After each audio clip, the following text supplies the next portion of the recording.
Hello everybody, you are listening to Jake from John Jake Gaming, and you are tuning into another episode of the South Central Louisiana State Dynasty, where today we will be going on the road against a former conference opponent of ours in Georgia State. Now, they're not as good as us on paper as we are coming into this ball game, so naturally Kirk Herbstreit is going to be riding with us here today, but enough about that. Let's jump right into this ball game, man. Alright, so here we are at the Georgia Dome, home of these Georgia State Panthers once again. The last time that we were here during Season 1, we were able to come away with a nice quality victory for the Mud Dogs faithful, as the coin toss is slated to take place. And they are going to kick it off to us, so we will go ahead and get the ball to start this ball game. Now, very first play, Casey Buck, he's going to take the carry right up the gut. That's going to go for a gain of 10 yards before the South Central Louisiana State Mud Dogs move into this vaunted no-huddle offense that has been recently inputted by head coach Henry Klein. And it's becoming pretty effective right away as Darren Joyce, he gets the gain of 15 yards on the play. And then on this 1st and 10 right here, Casey Buck takes it up the middle for a gain of 5 yards on the play. So right now the offense is moving pretty well thus far in today's game. 2nd and 5 coming up for the Mud Dogs. Stan Castillo is going to go ahead and hand it off to Casey Buck once again. This time for a gain of 9 yards on the play for a nice little first down. 1st and 10 for your Mud Dogs now, as Stan Castillo is working from the shotgun. He's going to drop back the pass and throw a quick dart over to Ryan Wilson, who gains 6 yards on the play and sets up a nice little 2nd and 4 for the Mud Dogs. As the team is definitely revving it up quickly, they are moving down the field rather impressively on the first drive, as Casey Buck moves right up the gut for a gain of 16 yards. That's going to put your Mud Dogs in the red zone very quickly, actually, as the Mud Dogs just continue to dominate early on the offensive end, as Stan Castillo carries it for 11 yards for his very first carry on the drive.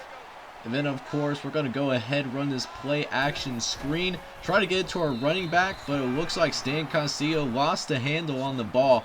It's going to be incomplete. Thankfully, on this very next play, we're going to run Darren Joyce, fake the handoff to him, but get it to our star running back in Casey Buck. Probably should be considered one of the best running backs in the country.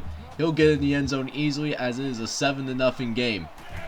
Very next play, though, Georgia State with their very first play of this game, and Henry is going to take it all the way to the end zone for an 75-yard touchdown run.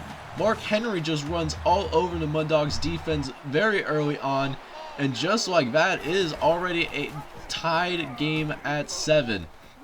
But the Mud Dogs are looking to move the ball very quickly as Stan Castillo gets the troops to the line. And look at this kid's stats. Just for 2 and maybe a quarter game, already has over 300 yards rushing. Definitely one of the best rushing duos in the country thus far, if I say so myself. And speaking of the duo, Stan Castillo, he might only have one more man to beat, and he gets tackled by the ankles with that little Heisman cheese. But needless to say, we are still inside the 15-yard line for another red zone opportunity. Speaking of opportunities, Stan Castillo, he's going to take the read option. He spins off a defender and is able to get the first down. Sets up his 1st and goal, where on the next play, Stan Castillo, he's going to throw it to Brad Muse, and he's able to muscle it into the end zone. And just like that, ladies and gentlemen, the Mud Dogs do answer back from the quick Georgia State drive. It is now 14-7 for your Mud Dogs midway through the first.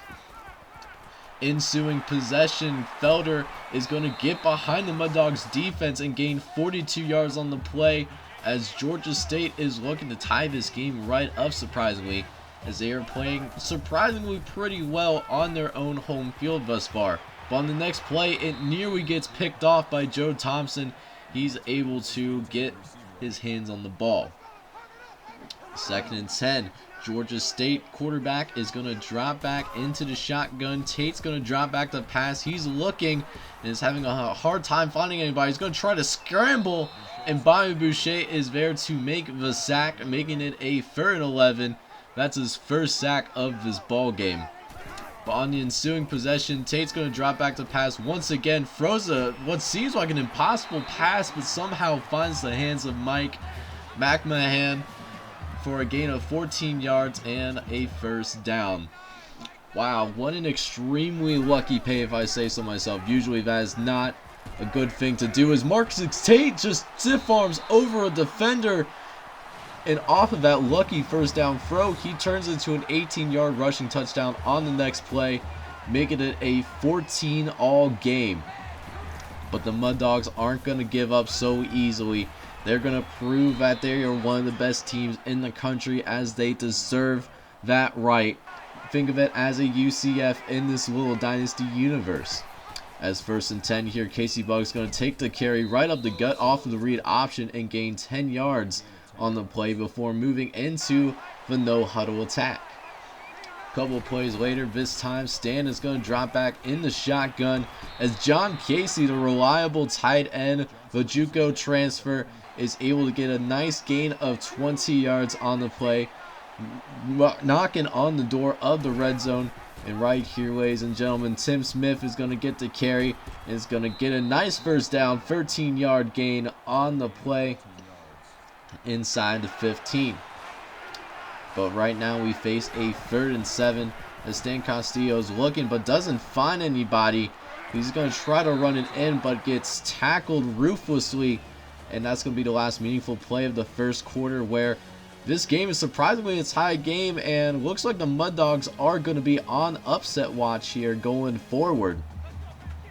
So we do settle for a field goal, and so we take a 17-14 lead. So now the big question is, can we get a stop on defense? And right now, it's not looking too great, as Jason Woods gets a 21-yard catch on the play for a huge first down. And then right here, Marcus Tate's going to throw it to the right-hand side to wide receiver Jad Light for a gain of 10, making it 2nd and inches on the play.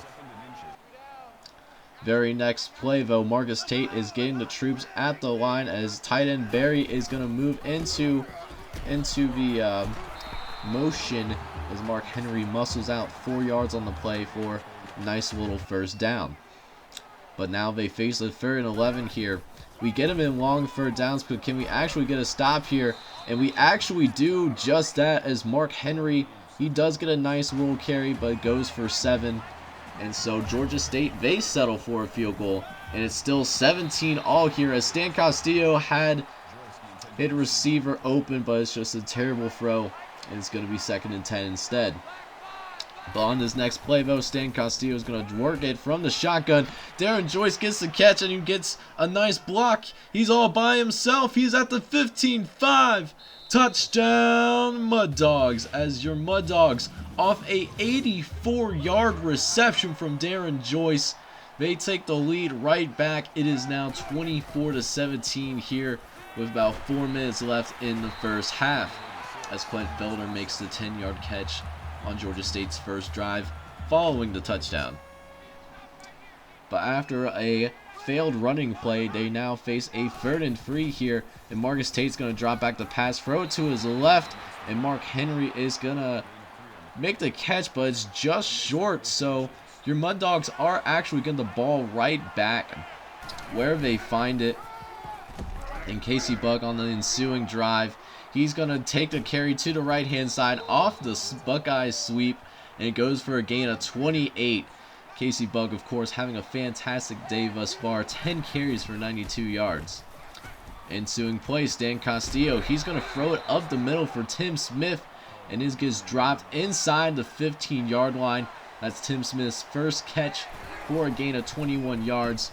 And then right here, Tim Smith connects with Stan Castillo once again, and that's Stan Castillo's 3rd touchdown pass of this half, as Tim Smith is able to find the end zone rather easily on that drive, making it a 31-17 game all of a sudden, as the Mud Dogs are looking to take control of this ball game.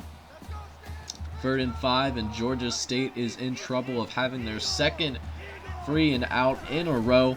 Marcus Tate is going to drop back the pass. He's going to get sacked for a loss of 6 yards. That is John Miller, who's able to get into the backfield. And for the second time in a row, that is a free and out for the Georgia State Bulldogs. And Darren Joyce is going to get him off right for a 14-yard gain on the play. He only has 3 catches so far, but he already has over 100 yards and a touchdown so far. Ensuing play here, Tim Smith is going to get another 19-yard catch off of the play action. It's an extremely dangerous throw, but Stan Castillo is just simply a very special player. And then right here, well, I thought that was going to go for a touchdown, which, oh, that sucks. But right here, we have to settle for a field goal. So it did have the makings of being extremely special, but we're going to actually go into halftime with 34-17 lead. And I do believe Georgia State will get the ball to start the second half. Alright, so here we are picking it right back up in the second half. Georgia State is facing a 2nd and 6. And Marcus Tate's going to throw to the left. No one counts for the running back, Marcus Henry. He gets a gain of 11 yards on the play for Georgia State's first down and nearly a full quarter. Excuse me, I'm nearly yawned there. It's actually pretty late as I'm recording this, but it's an 8-yard reception for Quint Felder. Goes for 8 yards there, sets up this short 2nd and 2, and Mark Henry's going to send Felder into the motion, but it's going to be a run up the middle for Mark Henry once again. South Central Louisiana State, they do a good job of continuing to run, but they still get the first down. Ensuing play, this time they hand it off to Mark Henry once again, and this time he's going to get 5. After that really long run of 75 yards, Mark Henry has had a difficult time finding any running room, which means they're going to hand it off to a different running back this time around, and Richard Wright, who gains 7 yards on the play there, makes it a 1st and 10 for Georgia State. Now that they're in South Central Louisiana State territory, they need to get points, but Tyree Pickens is going to get the interception as Tyree Pickens is able to read the quarterback perfectly here. It ends any hope of getting points for the Georgia State Panthers home crowd.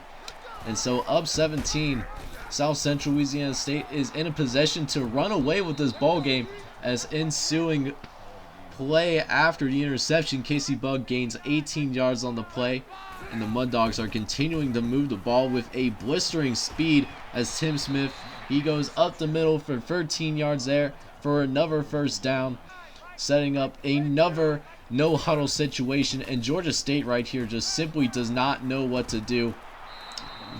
You know, usually don't see this kind of brand of offense, but Henry Klein is deciding to implement it this season, and it's working out extremely well as Casey Bugg takes the run up the gut for another 10 yards. Thought he was going to be just shy of the sticks, but we'll take the first downs where we can get it. Ensuing play, Stan Castillo's in the shotgun, throws a laser to John Casey for 12 yards on the play there. That goes for a 1st and goal. And then ensuing play right here, 1st and goal from about the 10. Going to make one more throw to Tim Smith. And ladies and gentlemen, that is a 7-play, 75-yard drive that just happened in 30 seconds. Man, oh man, is this offense extremely special. But Georgia State is certainly not going to give up in front of the whole crowd, as ensuing possession is going to go to Chad White once again, this time going for a gain of 11 yards. He makes his 4th catch of the day. It helps the Georgia State offense at least find a little bit more rhythm for now before it gets brutally knocked down by defensive lineman Jonathan Miller right there, who's just been having a nice impact day off of the right defensive end position. Ensuing play though, Dominic Henry, the brother of Mark Henry, gains a massive gain on the play that goes for over 20 yards.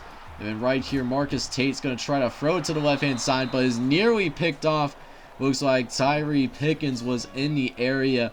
Thought that was going to be his 2nd interception of the day, but unfortunately, it's going to be a drop. However, the Georgia State drive will still continue nonetheless, as Mark Henry will get his 15-yard gain on the play. Georgia State starting to find their groove once again, as Mike McMahon gets them in the red zone, or not even in the red zone, but a 1st and goal, and Mark Henry will get them inside the 2. Yet we have a 3rd and goal coming up. Be a really nice time to have a goal line stand, if I say so myself, as Barry is moving into the motion. But right here, Richard Wright is able to work his way through. It's nice containment at first, but it still gets to the end zone nonetheless. And then they go for the 2-point conversion, but Marcus Tate is stuffed in the backfield, and so it's still going to be a free possession game. So about 2:50 left in this ball game, and Ryan Wilson is going to get another catch for 11 yards. Mud Dogs are looking a lot better overall as a football team, as the Mud Dogs continue to move the ball down this field with an efficiency like none other that's been seen in an extremely long time, which is extremely cool to see. As Stan Castillo, he's going to get another carry, this time up the right-hand side. He breaks a tackle, but then is brought down from behind, but not before gaining 27 yards. 1st and 10 off of the long gain. It's a play action, but nobody's open right away, so he's going to go ahead and run out of bounds, but not before gaining 7. And then 3rd and 4 right here. 3rd down situation. Stan Castillo is going to keep it.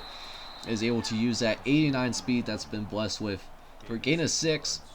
And more importantly, get the 1st down, allow this drive to continue. 1st and 10 though, and Stan Castillo throws a bullet to Adam Smith, who makes his 1st career catch. And this 1st career catch is going to go for a touchdown, and not only that, but that also ties the school record for most passing touchdowns in a single game with 5. It'll be interesting to see if the Georgia State Panthers can keep it up just long enough for Stan Castillo to go and get that school record, break it all by himself. But right now, the defense is on the field, and they're going to try to get a stop here. As 2nd and 10, Mark Henry gets sort of behind the defense, gets behind the linebacker there, and gains a total of 11 yards on the play.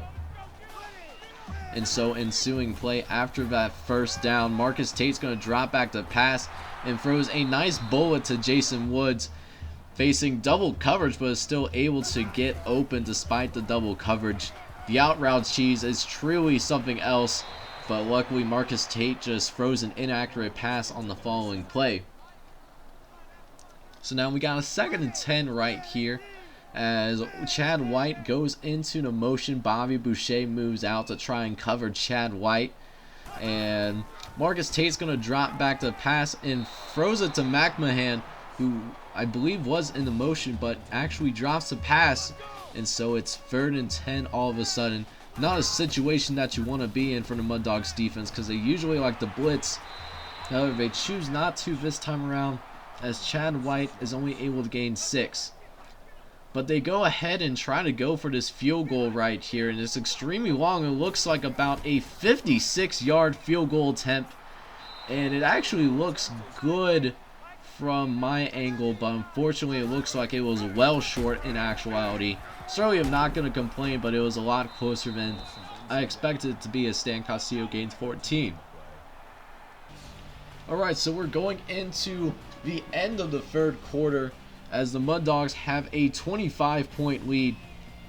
Might be seeing the backups here to end this ball game, but we'll have to see how this drive turns out. If we get the touchdown, we'll definitely put the backups in, as Stan Castillo, he's going to get the keeper here. And just like that, as I'm talking about bringing the backups in, Stan Castillo brings in a 43-yard touchdown run, making it look too easy. And that right there is the last meaningful play of this ball game. Your Mud Dogs are going to end up winning this game 55-23, really showing the offensive fireworks for this ball game. Mud Dogs have played extremely well, and it really showed in the offensive stats too, as looking at today's game, Stan Castillo was 18 for 21 for 294 yards, and then also had those 5 touchdown passes as well, for 85% completion percentage, which is extremely cool to see. And then on top of that, backup quarterback Ben Myers was able to get into the game as well, The senior redshirt was 4 for 7 for 45 yards in relief for Stan Castillo during the course of most of this fourth quarter.